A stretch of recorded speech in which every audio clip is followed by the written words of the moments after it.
السلام علیکم، میرا نام ہے بیبرز محمد بن کامران۔ میں توبہ تو کرنا چاہتا ہوں لیکن کی تیسری ویڈیو آپ کے سامنے ہے۔ پچھلی ویڈیو ہم نے ختم کی تھی، آپ کو یاد ہوگا، حقیر سمجھے جانے والے گناہوں کے مرتکب کا جب مواخذہ کیا جاتا ہے تو وہ معمولی سمجھے جانے والے گناہوں سے ہلاک کر ڈالتے ہیں۔ ایک اور روایت میں ہے، یہ اس کی اگلی روایت ہے،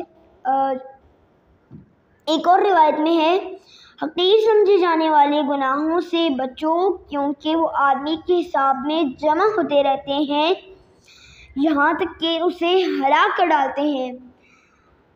صغیرہ گناہوں کے ساتھ کبھی حیا کی کمی، بے پرواہی، اللہ تعالیٰ سے بے خوفی اور گناہ کو حقیر سمجھنا بھی شامل ہو جاتے ہیں، اور یہ سب باتیں اسے کبیرہ گناہوں سے جا ملاتی ہیں بلکہ اسے کبیرہ ہی بنا دیتی ہیں۔ اسی لیے کہتے ہیں کہ جب صغیرہ گناہ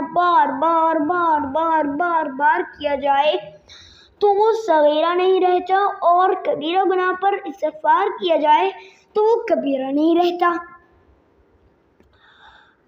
اور جس شخص کا یہ حال ہوا اسے ہم کہتے ہیں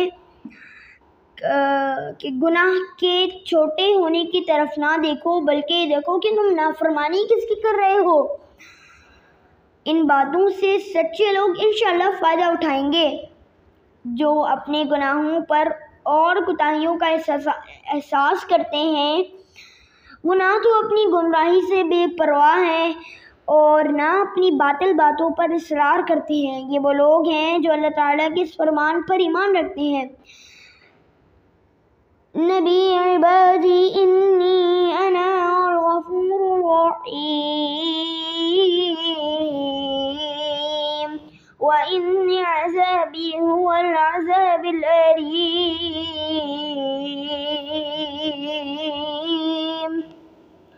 میرے بندوں کو خبر دیجئے کہ بلا شبہ میں بخشنے والا مہربان ہوں اور میرا عذاب دردناک عذاب ہے۔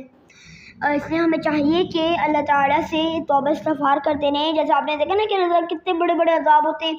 حضرت نوح علیہ السلام کی قوم کو اللہ تعالیٰ نے، جو کافر تھے، اللہ تعالیٰ نے ان کو سمندر میں بلکہ بارش ہوئی تھی اور ایک سمندر بن گیا تھا جس میں وہ سب لوگ ڈوب گئے تھے، یہاں تک کہ ان کے بت بھی ٹوٹ گئے تھے۔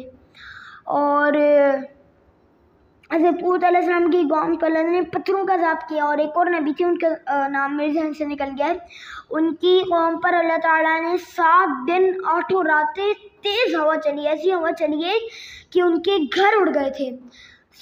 جزاک اللہ خیر، السلام علیکم ورحمۃ اللہ وبرکاتہ۔ اور جاتے جاتے ایک بات کہ ہمیں اللہ تعالیٰ سے توبہ استغفار کرتے رہنا چاہیے۔ السلام علیکم ورحمۃ اللہ وبرکاتہ۔